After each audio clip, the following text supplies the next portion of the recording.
The Rules of Golf, helping you understand. Brought to you by BDO Chartered Accountants and Advisors. More than you think.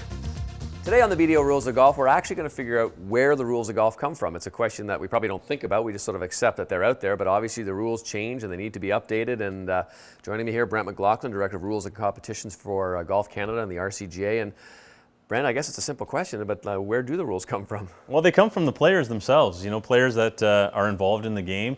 They have questions. They have situations that arise on the golf course that can't be answered. And those have to go somewhere. And they go to our Ask an Expert section on our website. They go to the USGA, which is the United States Golf Association, and the R&A. And those three governing bodies sit on what's called a joint rules committee. And when questions come in, they're debated, they're talked about, similar to things that just happened recently with TV coverage and other things that come in. They're all talked about, and if a rule change is needed, that's where it comes from. Now, not to slight you guys at all, but I mean, the USGA we know about and the R&A we know about, and but tell me a little bit about the background of how Golf Canada and the RCGA got onto that committee. Well, it's an interesting story because prior to 1956, the rule books were slightly different. The R&A's rule code and the USGA's rule code had just slight differences. They were, for the most part, the same. In 1956, the president of the RCGA, James Anglin, went to a meeting with a bunch of governing bodies, and what he decided was he was going to bring up the fact that these rules were slightly different and there should be one uniform code.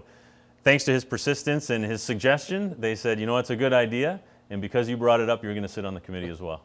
That's it. You got to join up. And I guess you guys meet every 4 years. Everything from technology to laser rangefinders, things you'd never think about back in James Anglin's day would have to be dealt with. It is, and those committees deal with the new groove regulations for irons and clubs and balls and the specifications and the everyday rules that we encounter. And if they can all come to an agreement, the R&A, the USGA, and the RCGA, then that's when the rules change. They all have to be on the same page.